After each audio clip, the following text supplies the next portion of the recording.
আসসালামু আলাইকুম ওয়া রাহমাতুল্লাহ। আমি ফ্লেক্স মাস্টার হাসান। আজকে নতুন আরেকটি কাজ দেখাবো।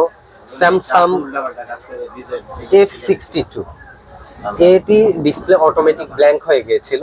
কাস্টমার অন্য জায়গায় দেখিয়েছে, তারা চেষ্টা করেছে, পারে নাই। এটা ডিসপ্লে পরিবর্তন করে নিয়েছিল, কপি একটি ডিসপ্লে, বেশি দিন চালাতে পারে নাই। তো পূর্বের নষ্ট ডিসপ্লেটি রেখে দিয়েছিল। তো আমার ভিডিও দেখে সে আবার সেই ডিসপ্লেটি নিয়ে আসে, আমি রিপেয়ার করি, আলহামদুলিল্লাহ সাকসেস। এই যে দেখতে পাচ্ছেন আপনারা, টাচ প্রপারলি ওয়ার্ক করছে।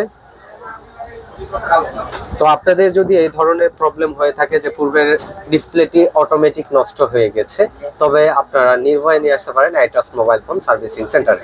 কাস্টমারের সঙ্গে কথা বলবো, তার ফোনটি কি হয়েছিল বা কোথা থেকে এসেছে।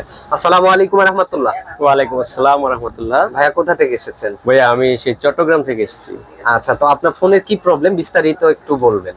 আসলে আমার ফোনটা একদিন আমি ঘুমালাম যখন রাতের বেলা, তখন ঠিকঠাক ছিল। আমি সকালবেলা উঠে দেখি যে এটা মানে কোনো কিছু আসতেছে না, একেবারে নীল হয়ে গেছে। তো পরবর্তীতে আমি ভাবলাম যে ডিসপ্লে চলে গেছে বা এরকম একটা। তখন আমি একটা আমাদের ওদিকে লোকাল একটা ইয়ে থেকে একটা ডিসপ্লে লাগানো হয়েছে, বাট ওইটা বেশি দিন চলে নাই, মানে একরকম।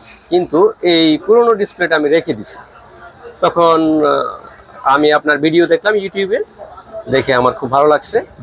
তো আমি আসলাম এখন আলহামদুলিল্লাহ আপনার ফোনটি কি কমপ্লিট পেয়েছে? ইনশাল্লাহ ইনশাল্লাহ। কাজের কোয়ালিটি কেমন পেলেন? আলহামদুলিল্লাহ অনেক আন্তরিক, অনেক সুন্দর। আপনারা যদি এরকম সমস্যায় পড়েন নিশ্চিন্তে আসতে পারেন। ভাই খুব ভালো মানুষ, আমি সন্তুষ্ট ইনশাল্লাহ। অসংখ্য ধন্যবাদ আপনাকে। তো এটির বর্তমান বাজার মূল্য ডিসপ্লে প্রায় 9.5 থেকে 10,000 টাকা ডিসপ্লে মূল্য। তো আমরা এটি অর্ধেকেরও কমে করে দিলাম।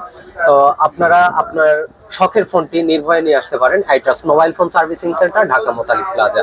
ডিসক্রিপশন নাম্বারে হোয়াটসঅ্যাপ নাম্বার দেওয়া থাকবে, বিস্তারিত ভিডিও আকারে বা ভয়েস আকারে পাঠাবেন। আর ফোন দিয়ে অবশ্যই আসার আগে ফোন দিয়ে আসবেন। ভালো থাকবেন, সুস্থ থাকবেন। অন্য কোনো ভিডিওতে আবার দেখা হবে। আসসালামু আলাইকুম।